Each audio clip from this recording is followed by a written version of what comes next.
So this is day 2 of fishing in Windsor, the Detroit River. I made a stop at Strictly Fishing, the local bait shop, and I talked to the guy, and best thing to do is use live bait with what's it called, a pickerel lure or a pickerel rig, I believe. So I'm just trying to go find a place where they get worms. As much as I don't like using live bait, apparently I'll be able to catch anything from catfish to sheephead, also known as drum, to smallmouth, walleye, muskie, like anything is in this river, but most likely bottom feeders like catfish. Apparently there's some pretty big ones at this time of year too. So I'll show you guys how I set up the pickerel rig and how I hook up the worm to it and stuff, and then hopefully Canadian Tire sells worms. So let's see.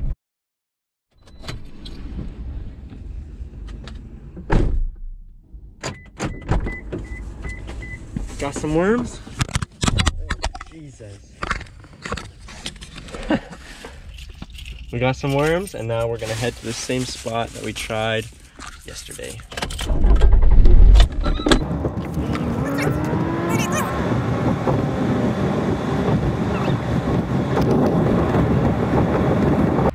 Alright, so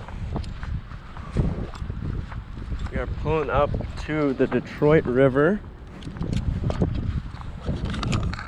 Right over there is Detroit. Right over there is Windsor. Got the bridge.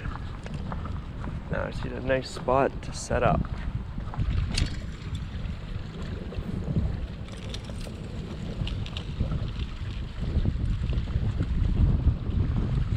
Alright, so what I have with me is an 1.5 ounce sinker and a pickerel rig. I have never used any of these before, so this is new to me. Alright, so I got my 7-foot ugly stick, carbon edition, and basically this is the pickerel rig. It's gonna leave the, I'm using worms, gonna leave the worms suspended about a foot to 2 feet off the bottom. Am I gonna use both hooks? I don't know. Might as well. Alright, so that's pretty neat. There's the pickerel rig. 1, 2, and the 1.5 ounce sinker. Looks pretty decent. Alright, so the guy at Strictly Fishing told me not to cast it out for miles, but just far enough. So here we go.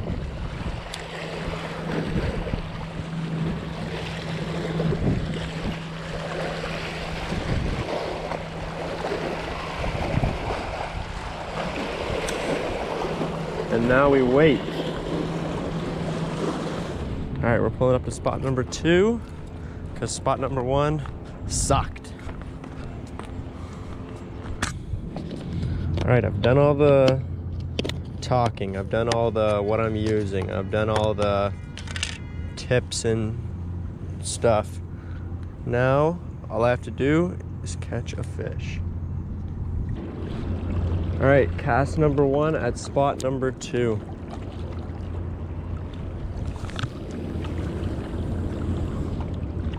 That's pretty good.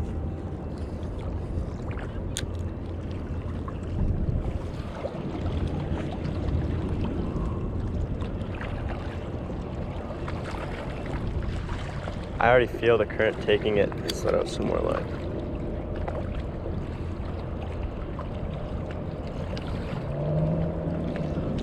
Oh my.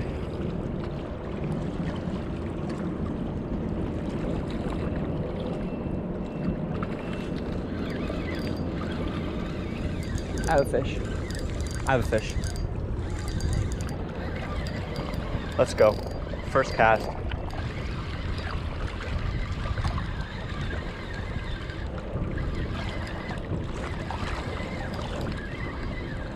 If there's no fish on this, I swear.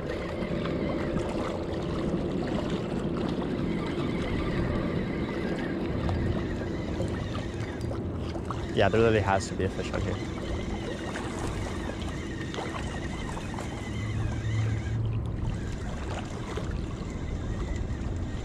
Yep.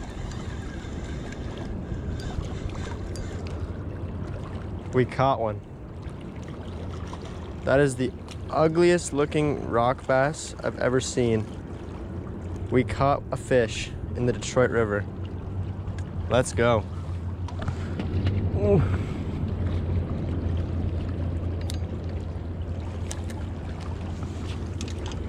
Right on the Pickerel Rig.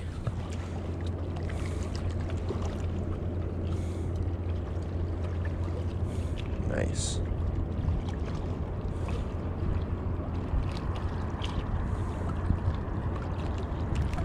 Whoa, chill.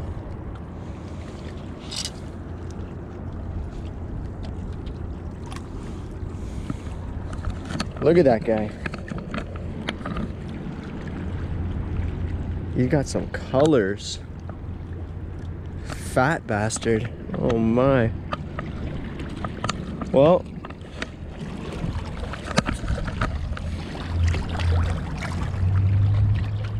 As he almost dies. Swims under the rocks. See ya, fella. Alright, let's catch another one.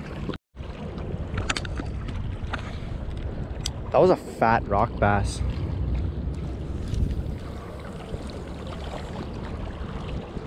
About right there. And there was no weeds on it that time.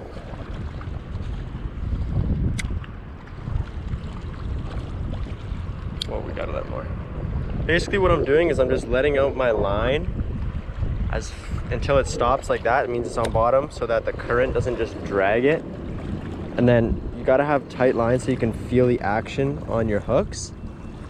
Right now I feel something.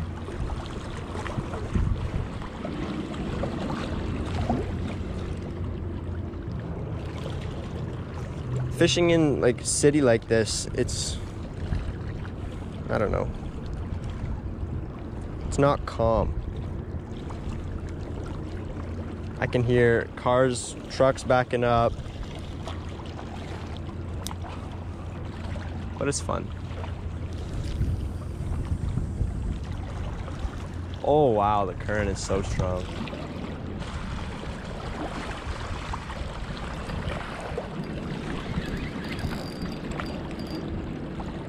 Oh my god, we might have a big one. We might have a big one. We might have a big one.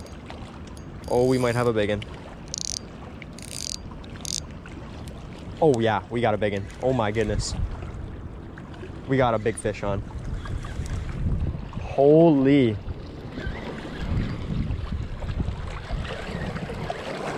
Oh my god. Oh my god. Oh my god. Oh my god, it's huge. Oh my god, it's pulling. Look at that rod bend. Oh my god. I'm thinking catfish.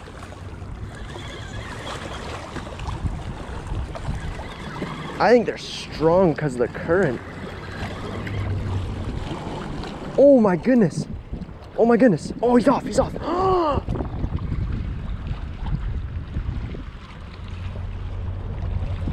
No way.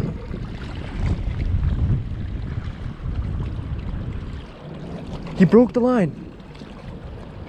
It broke the line of my first, whatever this is, on the Pickerel Rig.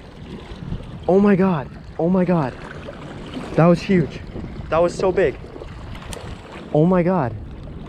My drag should have been better. Wow.